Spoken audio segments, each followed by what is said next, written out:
ভারতের টার্গেট হাদিকে মেরেছে, এবার হাসনাত আব্দুল্লাহকে মারবে। আমরা হাজারো মানুষ মারা গেলে যতটুকু না ক্ষতি হবে, এক হাদি মারা গেলে তার চাইতে বেশি, লক্ষ গুণ বেশি ক্ষতি হবে। আমরা যদি বিএনপি জামাত অন্যান্য দল সব এক না হই, তাহলে ওরা বেছে বেছে এরাম বাছাইকৃত লোকদের ওরা দুনিয়ার থেকে বিদায় করে দেবে। বাংলাদেশে কথা বলার মতন আর কেউ থাকবে না। আর এর পিছনে যত কলকাঠি নাড়া দিচ্ছে, সব কলকাঠি নাড়ার পিছনে হচ্ছে শেখ হাসিনা।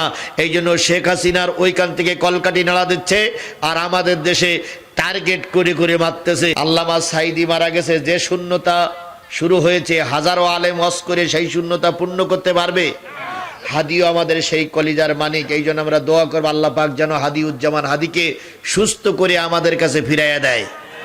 ইনকিলাবের মুখপাত্র ওসমান হাদি গুলি হয়েছে, তোমরা তো সবাই জানো না যুবক? আমরা সবাই জানি না? এখান থেকে চিকিৎসার জন্য তাকে এখন কোথায় নিয়ে যাওয়া হয়েছে? সিঙ্গাপুরে। সিঙ্গাপুরের ডাক্তার আমাদের সরকার প্রধান ডাক্তার মোহাম্মদ ইউনূসের কাছে ফোন দিয়ে বলেছে, দেশবাসীরে দোয়া করতে বলেন, হাদির অবস্থা ভালো না। সিঙ্গাপুরি ডাক্তার বলতেছে ভালো না, তার মানে কি ভালো না খারাপ? এখন আমরা আল্লাহর কাছে দোয়া করব, আল্লাহ আল্লাহ তুমি হাদিরে জীবন ভিক্ষা দাও, তুমি হাদিরে আমাদের কাছে ফিরাইয়া দাও। কারণ আমরা হাজারো মানুষ মারা গেলে যতটুকু না ক্ষতি হবে, এক হাদি মারা গেলে তার চাইতে বেশি, লক্ষ গুণ বেশি ক্ষতি হবে।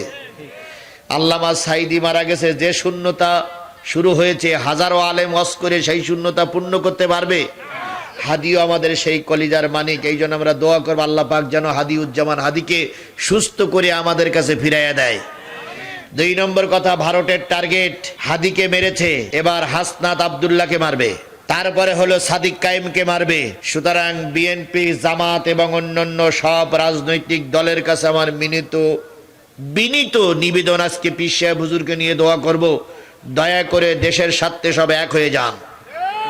আমরা যদি বিএনপি জামাত অন্যান্য দল সব এক না হই, তাহলে ওরা বেছে বেছে এরাম বাছাইকৃত লোকদের ওরা দুনিয়ার থেকে বিদায় করে দেবে। বাংলাদেশে কথা বলার মতন আর কেউ থাকবে না। আর এর পিছনে যত কলকাঠি নাড়া দিচ্ছে, সব কলকাঠি নাড়ার পিছনে হচ্ছে শেখ হাসিনা। এই জন্য শেখ হাসিনার ওইখান থেকে কলকাঠি নাড়া দিচ্ছে, আর আমাদের দেশে টার্গেট করে করে মারতেছে। এই জন্য বিএনপি জামাত ছাত্র দল যুব দল এবং শিবির সব ভাইকে বলি, এসো আমরা এক হয়ে যাই, দেশের সাথে আমরা সব এক। আল্লাহ আমাদের কবুল করুক।